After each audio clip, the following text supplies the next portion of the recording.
கார்த்திகை தீபத்துக்கு கொழுக்கட்டை வந்து சாப்பிட்டா வரணுன்னா இந்த டிப்ஸை பாருங்கங்க. ரொம்ப சாஃப்டாக இருக்கும். 2 நாள் 3 நாள் வரைக்கும் நம்ம வச்சுருந்து சாப்பிடலாம், கெட்டு போகாது. ரொம்ப டேஸ்ட்டும் அட்டகாசமாக இருக்கும். எவ்வளோ சாஃப்டாக இருக்குது பாருங்க, பஞ்சு மாதிரி இருக்குங்க. எப்படி பண்ணுறதுன்னு பார்க்கலாம், வீடியோக்குள்ளே வாங்க. ஹாய் ஃப்ரெண்ட்ஸ், எல்லோரும் எப்படி இருக்கீங்க? நல்லா இருக்கீங்களா? இன்றைக்கி சூப்பராட்டு திருக்கார்த்திகளுக்கு கொழுக்கட்டை வைக்க போகிறேங்க. டிஃப்ரெண்டான முறையில் கொழுக்கட்டை வைக்க போகிறேன். எப்படி பண்ணுறதுன்னு பார்க்கலாம். நம்ம அரிசி மாவு வச்சு பாசிப்பருப்பு போட்டு பண்ண போகிறோங்க. ரொம்ப டேஸ்டியாக இருக்கும். 2 நாளும் கெட்டு போகாது. நல்லா சாஃப்டாக வரதுக்கு சின்ன சின்ன டிப்ஸ் எல்லாம் ஃபாலோ பண்ணுங்கள். சூப்பராக கிடைக்கும் உங்களுக்கு கொழுக்கட்டை வந்து அட்டகாசமாட்டு. எப்படி பண்ணுறதுன்னு பார்க்கலாம். வீடியோ முழுதும் ஸ்கிப் பண்ணாமல் பாருங்கள். வீடியோ பிடிச்சிருந்தா லைக் பண்ணுங்கள், ஷேர் பண்ணுங்கள், சப்போர்ட் பண்ணுங்கள். முதல் முறையாக பார்க்க இருந்தால் சப்ஸ்கிரைப் பண்ணிவிட்டு பாருங்கள். வாங்க கொழுக்கட்டை எப்படி பண்ணுறதுன்னு பார்க்கலாம். இப்போ கொழுக்கட்டை வைக்கிறதுக்கு அடுப்பை ஆன் பண்ணிடலாம். ஒரு கடாயை அடுப்பு வச்சுக்கோங்க. மெசரிங்கப்பால் ஒரு 1/2 கப்பு பாசி பயிருங்க.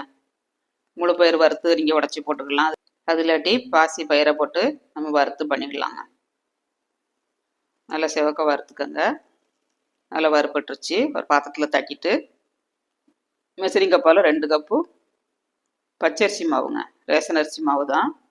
நல்லா சாஃப்டாக வரும் ரேஷன் அரிசியில் வந்து. இது லைட்டாக வறுத்து எடுத்துக்கலாம். ரொம்ப வறுக்கணும்னு வேண்டாம். நம்ம வறுத்தாலே தெரியும், ஓரத்தில் வந்து மாவெல்லாம் அப்படியே கீழே இறங்கி வருங்க. நல்லா வறுபட்டுருச்சுன்னா இந்த மாதிரி ஸ்டேஜில் நம்ம ஒரு பாத்திரத்தில் தட்டி வச்சுக்கிடணும். ரொம்ப மணல் மாதிரி வறுக்கணும்னு வேண்டாம். கொழுக்கட்டைக்கு நம்ம வேக வச்சு தான் எடுக்க போகிறோம் மாவை. அதனால் லைட்டாக வறுத்துக்கோங்க. இங்கே வறுத்திங்கன்னா நல்லா சாஃப்டாக கிடைக்குங்க கொழுக்கட்டை வந்து.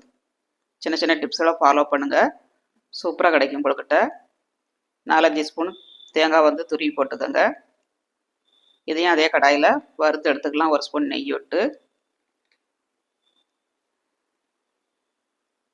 இது லைட்டாக வறுத்தா போகிறோம். லேசாக ஈரத்தன்மை போனோன்னா நம்ம எடுத்துக்கலாம். இந்த அளவுக்கு வறுத்தா போகிறோம். இப்போ இதையும் ஒரு பாத்திரத்தில் நம்ம ஆட் பண்ணிக்கலாம். இப்போ அதே கடாயில் 1 ஸ்பூன் எள்ளுங்க, வெள்ளை எள்ளு. இதுக்கு பதில் நீங்கள் கருப்பு எள்ளுனாலும் போடலாம். இது லைட்டாக வறுத்து எடுத்துக்கோங்க. ரேஸை பொரியும் போது நம்ம எடுத்துடணுங்க.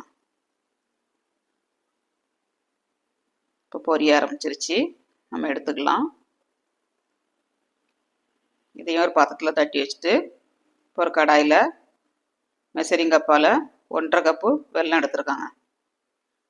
3 கப்பு தண்ணி ஆட் பண்ணணும்.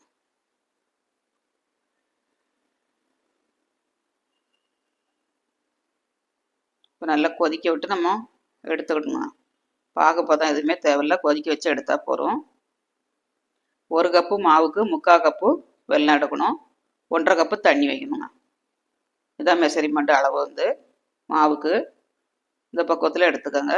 1 கப்பு அரிசி மாவுக்கு 3/4 கப்பு வெல்லம், 1.5 கப்பு தண்ணிங்க.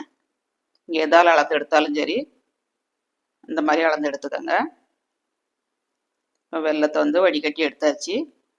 கடாயில் போட்டு நம்ம நல்லா கொதிச்சதுக்கப்புறம் கிண்டி எடுத்துக்கணுங்க. கொஞ்சம் மாவு வெந்துட்டுன்னா கொழுக்கட்டை வந்து ரொம்ப சாஃப்டாக இருக்கும், கெட்டும் போகாது உங்களுக்கு. இந்த மாதிரி பண்ணிங்கன்னா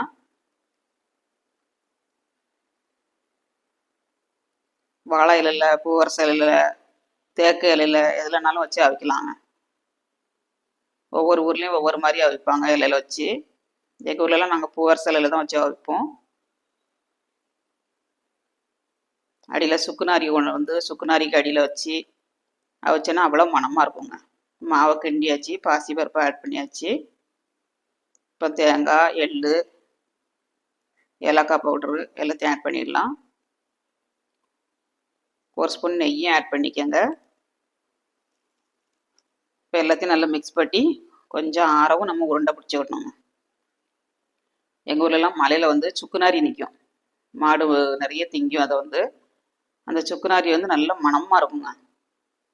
சுக்குநாரி தைலம்னு ஒரு தைலம் உண்டு, அதிலிருந்து தான் எடுப்பாங்க. அந்த சுக்குநாரியை வந்து நம்ம அறுத்துட்டு வந்து இட்லி கொப்பரையிலேருந்து இட்லி குக்கர்லேருந்து அடியில் வச்சிடணும். தண்ணியில் வச்சுட்டு நம்ம அந்த கொழுக்கட்டையை வச்சோம்னா அப்படியே ஒரு மணம் மணக்குங்க. ரொம்ப நல்ல மணமாக இருக்கும். நாங்கள் மலையிலேயே பறிச்சுட்டு வருவோம் திருக்காத்தியில் வந்துச்சுனாக்கா. அப்புறம் சொக்கட்டானும் கொளுத்துவோம் நாங்கள். கவட்டை கம்பில் வச்சு இது மரத்தில் உள்ள பொறி இதெல்லாம் இருக்குது பாருங்க, மரப்பொறி. அது உள்ள உப்பு வச்சு நுணுக்கி கம்பில் வச்சு கட்டி நைட்டில் சுற்றுவோங்க. நல்லா இருக்கும், பொறி பொரியாக வரும், சூப்பராக இருக்குங்க. அந்த மாதிரி கட்டினீங்கன்னாக்கா, கட்டி சுற்றுனீங்கன்னா எங்கள் வீட்டு பக்கத்தில் மைதானம் கிடக்கு. எல்லா குழந்தைகளும் அங்கே தான் வந்து அதை போட்டு பண்ணுவோம். நாங்கள் சுற்றுவோம், நின்று நடுசில் நின்று மரத்தில் உள்ள பொறுக்கப்புறம் எடுப்போங்க. பொறுக்கப்புறம் எடுத்து ஒரு கிடங்கு தோண்டி அதில் போட்டு எரித்து அதை கறியாக்கிடுவோம். கறியாக்கி அந்த கறியை வந்து ஆற வச்சு உப்பு வச்சு நுணுக்கணும். நல்ல பவுட்ரு வச்சு துணியில் வச்சு நல்லா வண்டு கட்டி ஒரு கவட்டை கம்பில் வச்சு கட்டி ஒரு கயிறு வச்சு சுற்றணுங்க. சுற்றுனீங்கன்னா அப்படியே ஒரு பொறி சட சடன்னு பொரிஞ்சு வரும். பார்க்கறதுக்கே ஒரு அழகாக இருக்கும். திருக்காயத்திலுக்கு நாங்கள் அப்படி தான் பண்ணுவோம். உங்கள் ஊர்லலாம் இந்த மாதிரி பண்ணுவீங்களான்னு கமெண்ட்ஸ் பண்ணுங்கள். நாங்கள் சின்ன பிள்ளைலாம் இந்த மாதிரி விளையாடுவோம் திருக்காயத்திலுக்கு. நல்லா ஆறிடுச்சு. ரொம்ப ஆறணும் வேண்டாம், கொஞ்சம் சூட்டோடைய விரைவி எடுத்துக்கோங்க. இந்த மாதிரி பிடி மாதிரி பிடிக்கணுங்க. இந்த மாதிரி பிடி போட்டு கொழுக்கட்டை வைங்க, ரொம்ப டேஸ்ட்டாக இருக்கும். இட்லி தட்டில் எண்ணெயாவது நெய்யாவது தடவிக்காங்க. இல்லைன்னா அப்படியே வச்சாலும் ஒட்டாதுங்க. உங்களுக்கு நான் எண்ணெய் எதுவுமே தடவலை, அப்படியே தான் வச்சு வைக்கிறேன். இந்த மாதிரி கையில் உருட்டிட்டு நம்ம ப்ரெஸ் பண்ணி விட்டோம்னா நல்ல கையில் உள்ள அச்சு புறம் விழுந்துருங்க. பார்க்கறதுக்கே அழகாக இருக்கும். இலை கொழுக்கட்டை பண்ணி போட்டிருக்கேன். பூவரசலை கொழுக்கட்டை, வாழை இலை கொழுக்கட்டை எல்லாம் பண்ணி போட்டிருக்காங்க. இந்த வருஷம் கார்த்திகை தீபத்துக்கு பிடி கொழுக்கட்டை வச்சுருக்கேன். யாருக்கெல்லாம் பிடி கொழுக்கட்டை பிடிக்கும்னு கமெண்ட்ஸ் பண்ணுங்கள். இட்லி குக்கரில் தண்ணி கொதிச்சிருச்சு. நம்ம ஒரு 10 நிமிஷம் வச்சு வேக வச்சு எடுத்துக்கலாங்க. 10 நிமிஷம் ஆயிடுச்சு, நம்ம எடுத்துக்கலாம். பார்க்கையிலே இவ்வளோ எம்மியாக இருக்குது பாருங்கள். நீங்கள் பாசி பருப்புக்கு பதில் பொட்டுக்கடலையும் போடலாம், வேர்க்கடலை போடலாம். பாசி பருப்பு எல்லாத்தோட ரொம்ப நல்லா இருக்குங்க. இப்போ கொஞ்சம் ஆறுனது நம்ம எடுத்துக்கலாம். பிளேட்டில் சேவ் பண்ணிக்கோங்க. அப்படி காத்தோட்டத்தில் வச்சீங்கன்னா 2 நாள் 3 நாள் 1 வாரம் வரைக்கும் வச்சுக்கிடலாங்க. நாங்களாம் சொலவில் நிறைய அம்மா எடுத்து வச்சுருவாங்க திருக்காத்தில் கொழுக்கட்டை. 1 வாரம் வரைக்கும் கிடக்கும். ரேசாக 2ஆக உடச்சி போட்டுருவோம். அது பாடு வாடிட்டு இருக்கும். 1 வாரம் வரைக்கும் வச்சு சாப்பிட்லாம், கெட்டு போகாது. சூப்பராட்டு எம்மியாட்டு கொழுக்கட்டை வச்சாச்சுங்க. இந்த மாதிரி பண்ணுங்க, சாஃப்டாக கிடைக்கும் உங்களுக்கு. எவ்வளோ சாஃப்டாக இருக்குது பாருங்க, பஞ்சு மாதிரி. ரொம்ப நல்லாயிருக்கும், ட்ரை பண்ணி பாருங்கள். ஈஸியாக பண்ணிடலாங்க.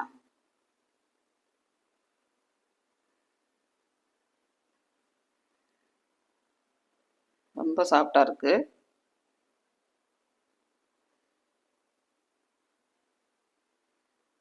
சாப்பிட்டு பார்க்கலாம். சூப்பராக இருக்குங்க. சூப்பராட்டு திருக்காயத்தில் கொழுக்கட்டை வச்சாச்சுங்க. இந்த மாதிரி நீங்களும் வீட்டில் ட்ரை பண்ணுங்கள். ட்ரை பண்ணிட்டு எப்படி இருந்துச்சுங்க அதை கமெண்ட்ஸ் பண்ணுங்கள், லைக் பண்ணுங்கள், சப்போர்ட் பண்ணுங்கள். ரொம்ப டேஸ்டியாக இருக்கும் கொழுக்கட்டை வந்து. நல்லா சாஃப்டாகவும் இருக்குங்க. 2 நாளைக்கு வரைக்கும் நீங்கள் வச்சுருந்து சாப்பிடலாம். எம்மி கொழுக்கட்டை வச்சாச்சு. வீடியோ பிடிச்சிருந்தா லைக் பண்ணுங்கள். மீண்டும் நெக்ஸ்ட் வீடியோவில் சந்திப்போம். பாய்.